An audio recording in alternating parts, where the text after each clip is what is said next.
So as we start to look at the last year in review, I thought I'd begin by talking a little bit about how we fight population-centric coin, and specifically how much we rely on our junior leadership. You know, in order to execute population-centric coin, it's a requirement to be out there living amongst the population, and it forces us to spread our forces very, very thin. And in many cases, we've got squads out there that are operating independently, living amongst the population. When we took over Helmand in March of 2011, we had over 220 positions spread out across the battle space. And in many cases, these positions were being manned and being commanded at the squad level. In some cases, they were independent. In other cases, they were partnered with Afghan Army or Afghan police, but we were relying on our sergeants and our corporals to run these positions. So it isn't cliche in the Marine Corps when we say that this is their fight.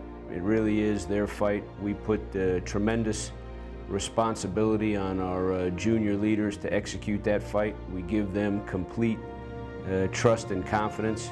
They shoulder a great burden, and quite frankly, they rarely let us down. It's a little bit different, I think, than how some of the other services and how some of the other nations execute coin. It's not necessarily that our way is better than anybody else's techniques, but that's how we choose to fight coin. And over the last 10 years, we've had great success doing that. We've had great success relying on our junior leaders to accomplish that mission.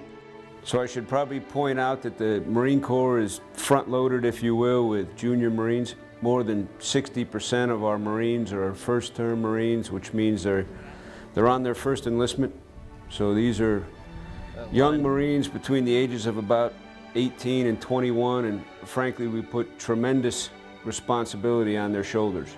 And they have, over the course of the last 10 years, certainly lived up to all our expectations, and that's been the case here over the course of the last year in Helmand Province. This clip, you'll see two examples of our junior leaders in action from 1st Battalion, 6th Marines up in Kajiki.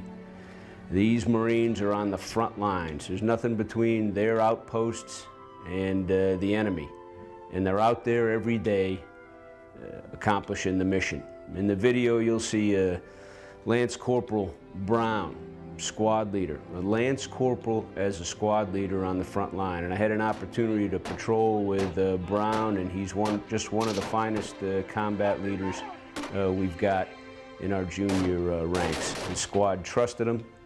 They looked up to him. You know, eventually he got combat meritoriously promoted to a corporal, but for the most part he was out there as a Lance Corporal leading the squad every day in combat. This AO that we're at right now is Paddock's Eye. It moves from Abraham's Village to Paddock's Eye, and that's where we're catching most of our contact. We're pushing 2-3 patrols a day, and even if it's your off day, you can expect to go out on QRF to bust your guys out of a bad situation.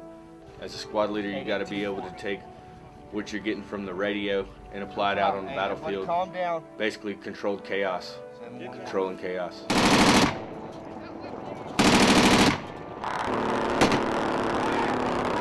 And there's hundreds of examples of our junior Marines shouldering the responsibility here in Helmand. What has been most rewarding for me is having the opportunity to serve alongside. What's most impressive is watching the courage and the commitment. And I think it's important for us to understand that when we say that our junior Marines are shouldering the load of the coin fight, we really mean it.